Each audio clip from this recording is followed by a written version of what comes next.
News state और मैं आपके साथ में ऋतु तोमर। बुलेटिन की शुरुआत करेंगे देहरादून से बड़ी खबर, जहां पर निकाय चुनाव से जुड़ी बड़ी जानकारी। बता दें कि शहरी निकाय चुनाव में तैनात किए जाएंगे एक्सपेंडिचर ऑब्जर्वर और राज्य निर्वाचन आयोग ने ये अहम फैसला लिया है। तो नगर निकाय चुनाव में खर्च पर अब पैनी नजर रहने वाली है। पहली बार व्यय पर्यवेक्षकों की तैनाती करने का निर्णय लिया गया है। सभी जिलों में व्यय नियंत्रण तंत्र होगा, विकसित किया जाएगा ये तंत्र, और चुनाव के दौरान पैसे और शराब बांटने पर लगाम भी लगेगी। तो ये बड़ी जानकारी निकाय चुनावों को लेकर हम आपको दे रहे हैं। बता दें कि निकाय चुनावों को देखते हुए अब एक्सपेंडिचर ऑब्जर्वर रखे जाएंगे। शहरी निकाय चुनाव में इन्हें तैनात किया जाएगा। राज्य निर्वाचन आयोग ने इसका फैसला लिया है। तो नगर निकाय चुनाव में खर्च पर अब पैनी नजर रहने वाली है। पहली बार व्यय पर्यवेक्षकों की तैनाती करने का निर्णय लिया गया है। सभी जिलों में व्यय नियंत्रण तंत्र विकसित किया जाएगा। चुनाव के दौरान पैसे और शराब बांटने पर भी लगाम लगेगी। और अक्सर ये जानकारी मिलती है कि चुनाव के दौरान अथाह पैसा खर्च किया जाता है, जितना कि जो नियमित तौर पर कहीं ना कहीं जो तमाम चुनावों में प्रत्याशी होते हैं उनको प्रचार प्रसार के लिए जो पैसे खर्च करने के लिए राशि तय की जाती है, उससे कहीं ज्यादा जो राशि है वो खर्च की जाती है। तो ऐसे में एक्सपेंडिचर ऑब्जर्वर अब तैनात किए जाएंगे। राज्य निर्वाचन आयोग ने इसको लेकर अहम फैसला लिया है। नगर निकाय चुनाव में अब जो तमाम खर्च होते हैं उस पर सीधी नजर रहने वाली है। पहली बार ऐसा हुआ है कि किसी चुनाव में व्यय पर्यवेक्षकों की तैनाती की गई है और सभी जिलों में व्यय नियंत्रण तंत्र इसी तरह से विकसित किया जाएगा ताकि पैनी नजर रखी जा सके जो खर्च हो रही है चुनाव के दौरान उन पर। ऐसे में जो चुनाव के दौरान पैसे और शराब बांटने के मामले सामने आते हैं उस पर भी इसके जरिए लगाम लगेगी। तो चुनाव में पैसे शराब बांटने पर लगाम लगेगी इन पर्यवेक्षकों के जरिए, जो कि सीधी नजर रखेंगे चुनावों में होने वाले खर्चे पर। तो व्यय पर्यवेक्षकों की तैनाती करने का निर्णय लिया गया है। अब इन्हें विकसित किया जाएगा। तो बता दें आपको एक्सपेंडिचर ऑब्जर्वर जो कि तैनात किए जाएंगे। तो इस वक्त की ये बड़ी जानकारी आपको दे रहे हैं। बता दें कि एक्सपेंडिचर ऑब्जर्वर राज्य निर्वाचन आयोग ने फैसला लिया है इन्हें तैनात करने का।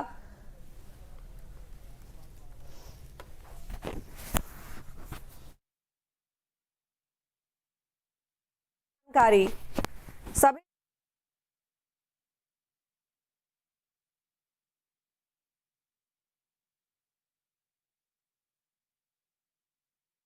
पहली बार व्यय पर्यवेक्षक जिनको तैनात किया जाएगा।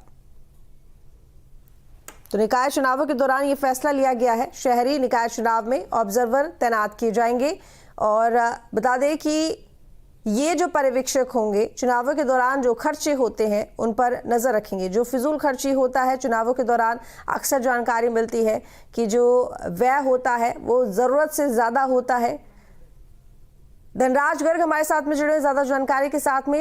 धनराज, पहली बार व्यय पर्यवेक्षकों की तैनाती करने का फैसला लिया गया है। तमाम जिलों में इन ऑब्जर्वर को तैनात किया जाएगा जो कि तमाम जो एक्सपेंडिचर होंगे यानी कि जो एक्सपेंस होंगे चुनावों के दौरान उन पर नजर रखेंगे। तो ऐसे में फैसला तो अहम है लेकिन कहीं ना कहीं बहुत जरूरी भी है और वक्त की मांग भी है। किस तरह से आखिर ये प्रक्रिया होगी?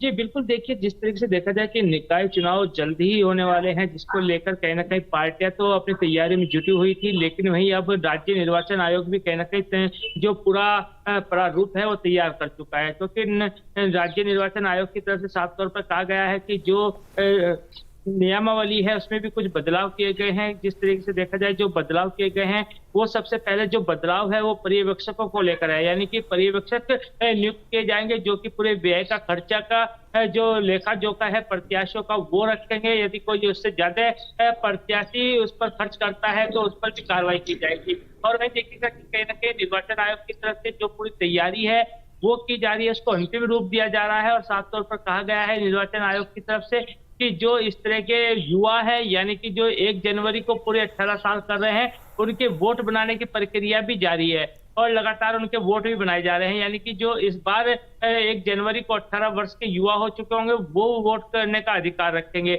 और देखिएगा कि जिस तरीके से लगातार आरोप लगते हैं कि चुनाव के समय में पैसे बांटे जाते हैं, शराब बांटे जाते हैं, इस पर भी लगाम लगाने के लिए पर्यवेक्षकों की नियुक्ति की जाएगी। और वो पर्यवेक्षक कहीं ना कहीं पूरे चुनाव को जो है पूरी नजर रखेंगे। यदि कोई भी इस तरह का कृत्य करता है तो उस पर कार्रवाई करने की भी जिम्मेदारी होगी। जी बिल्कुल ठीक कहा आपने कि चुनावों के दौरान शराब और पैसे बांटने को लेकर तमाम तरह के आरोप लगते रहते हैं, उन पर कहीं ना कहीं नियंत्रण होगा।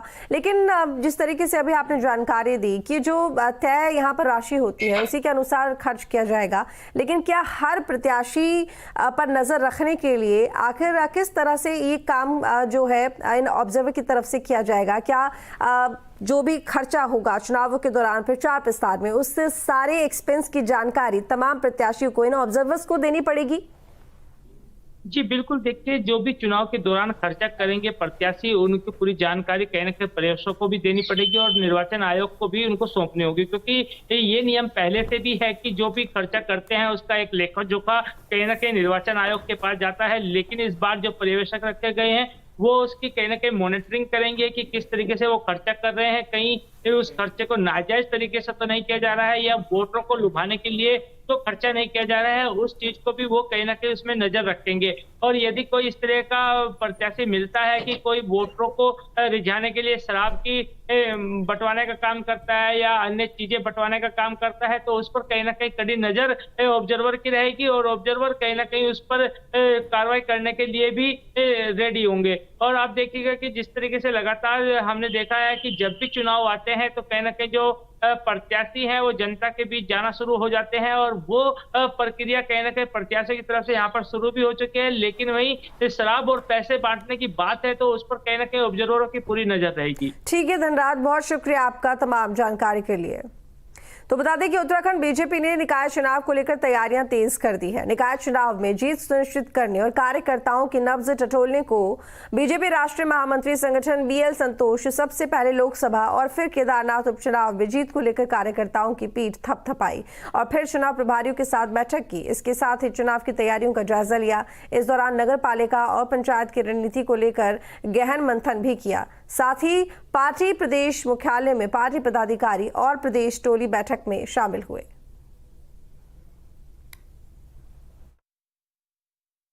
बैठक में हमारे जिलों के प्रभारी, सह प्रभारी और 11 नगर निगम के जो हमने प्रभारी बनाए हैं उनके साथ ही प्रदेश की टोली ये इस बैठक में सम्मिलित रही। और इस बैठक में आदरणीय बीएल संतोष जी के साथ ही प्रदेश के प्रभारी दुष्यंत गौतम जी, प्रदेश की सह प्रभारी रेखा वर्मा जी, इनका भी मार्गदर्शन सभी कार्यकर्ताओं को मिला है। और बैठक में मुख्यतः नगर निगम चुनाव के संबंध में क्या क्या रणनीति हमको बनानी है, किन किन बातों का ध्यान रखना है और चुनाव की घोषणा से पहले क्या क्या हमारी रणनीति का हिस्सा हो सकता है, इन सभी विषयों पर चर्चा हुई है और राष्ट्रीय महामंत्री संगठन संतोष जी का इसमें मार्गदर्शन प्राप्त हुआ है। कांग्रेस के बारे में मुझे बहुत ज़्यादा इसलिए नहीं कहना है कि ऐसा कौन सा चुनाव है जो कांग्रेस यहाँ पे जीती है।